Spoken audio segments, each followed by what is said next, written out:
Dolphins fans, what is going on? It's Ben Morgan of the Fins Up Network.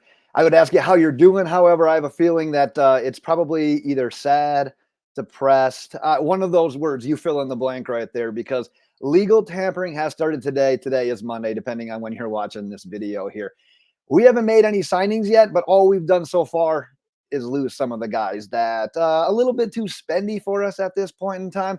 So we're going to chat about those today. I am going to do a recap of the signings as they do come in. Don't worry, we will get to that. But like I said, as of recording this video, I at least wanted to get something out to you today, because there were some big signings today of our former players. And yeah, they didn't re-sign with the Miami Dolphins. So that's probably why you're a little bit sad. So before I jump into some of these right now, got to hear from you. Your thoughts on the guys that we've lost so far. As of recording this, it's Christian Wilkins, it's Robert Hunt, it's Andrew Van Ginkel, and it's Brandon Jones. Yeah, that's a lot of snaps that we're going to have to replace right there.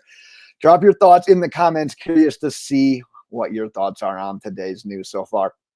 But the big one, and the guy that, yeah, we made an effort to try to re-sign. The idea of a franchise tag was always a possibility as well. But at the end of the day, we weren't going to be able to hang. Remember last offseason when we talked about Christian Wilkins? It was like, yeah, the Dolphins kind of wanted him at that like $18 million mark. Christian Wilkins and his camp wanted to go 20 plus. You can see right there, he got about, what, 27.5 per year there from the Las Vegas Raiders. So yeah, good for Christian Wilkins for betting on himself and being able to get that massive payday. That's what everyone goes to the NFL for. You obviously want to create that generational wealth. We weren't in the position to be able to do that. You've probably seen it on social media today. It's kind of being labeled as a soft reset. Not necessarily the Dolphins are rebuilding. We're not tearing it down. We're not trading away a bunch of pieces and getting all this draft capital. But we're not really in the market right now to be throwing around this kind of money that Christian Wilkins is getting, that Robert Hunt is getting, that we'll talk about here in a second as well. So yeah, Christian Wilkins goes to the Las Vegas Raiders, which you look at what they got cooking on the defensive line right now. That team's going to be a little bit of a menace out front. You now paired Maxx Crosby with Christian Wilkins. Those guys are going to have likely a hell of a season if they can stay healthy, and we actually get to play the Raiders in 2024 as well. So that'll definitely be full of storylines. You already know that it's going to be a heated one right there. So yes, definitely sad that we lost Christian Wilkins. Like I said, though, nothing surprising here. We weren't ever going to be able to live up to that price tag. Another price tag that we were not able to live up to is Robert Hunt. Signs with the Carolina Panthers, 5-year, $100 million. Remember when tackles used to be the ones that got the money on the offensive line? They still are, but man, guards are creeping into that area right now as well. Offensive line in general is just, it's the point moving position. That's what we'll call it. If you think about a Vegas point spread, if your offensive linemen are out, that moves the point spread basically second most behind the quarterback position. So yeah, offensive line is proving its worth. And we go into this offseason and I say, you know what? We got some guys that I'd like to retain. My number one guy that I wanted to retain was Robert Hunt. I love Christian Wilkins, would have loved him back as well, but Robert Hunt was my guy. He's one of those solidified guys that you didn't have to worry about on the offensive line. He was healthy for the most part of his career with the Miami Dolphins, consistent as a run blocker, a mauler at run blocking, pretty good in pass protection as well.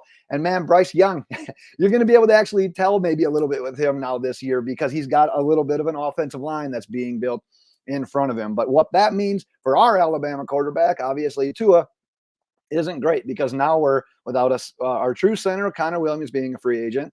Who started at left guard was Isaiah Wynn. He's still a free agent.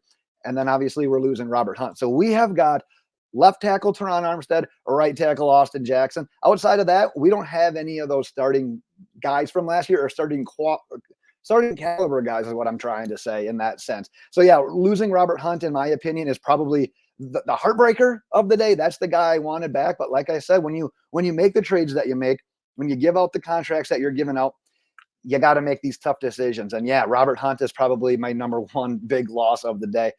Oh, another one that hurts, because this guy is such a fan favorite, is Andrew Van Ginkel signing with the Minnesota Vikings. A 2-year, $20 million deal. You're going to see a lot of people saying, you know what, Dolphins, they could have done this kind of contract. But that's kind of the situation that you're in right now as well. The Dolphins obviously wanted to bring Van Ginkel back. Apparently they just didn't want to spend quite as much as the Minnesota Vikings were willing to give up. So yeah, this one hurts as well, because you know what's going on with Jaelan Phillips, with Bradley Chubb. you need edge rushers. We're going to need to get to the cornerback of these defensive backs that we do still have, the Jalen Ramseys of the world, the Javon Hollands of the world. They're good and all, but man, if you can get that heat on the quarterback, that makes those guys good to great, because then they can capitalize and bait quarterbacks into these interceptions and the game-changing plays. But now we're getting real damn thin at edge rusher right now. So you're going to have to keep an eye on that throughout free agency as well. Seeing how free agency goes, maybe that even leaks into the NFL draft as well. But Andrew Van Ginkel sadly does find a new home, and it is in Minnesota. Let's talk about one more here that I've got for the day. Brandon Jones signing a bigger deal than I truly anticipated him getting. I really thought that Brandon Jones would be one of those guys where he'd test the market, but at the end of the day, I thought he really liked being in Miami. I think the idea of playing with Javon Holland was always an appealing option for him as well. However, he signs with the Broncos on that 3-year, $20 million deal. The Denver Broncos did release Justin Simmons, a week ago to create some cap space. And obviously they're trying to fill that role with a guy like Brandon Jones. And Brandon Jones isn't in the same caliber, the same tier whatsoever as a guy as Justin Simmons. However, they're betting on him to say, you know what, if maybe we give him some more snaps, maybe his statistical output, his production can be even higher as well. So that's a guy that, yeah, I thought maybe we'd get back on one of those maybe a little bit more cheaper, manageable contracts. Denver had other plans, and they have signed Brandon Jones. So like I said, Dolphin fan, I will be back when there is signings. However, I wanted to make sure I got a video in today, so I at least wanted to talk about the guys who were Dolphins, who are no longer Miami Dolphins. And as you can see, I'm in a hotel, so my time is kind of all over the place. So I definitely just wanted to make sure I got a video out to you guys at least at some point today. But like I said, get subscribed if you haven't done so already. I will be back with free agent signings as they happen. Leave your comments on the guys we've lost today.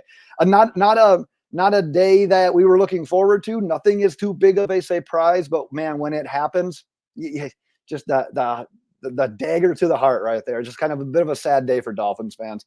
So we'll cut it right there. But until next time, Miami Dolphins fans, fins up.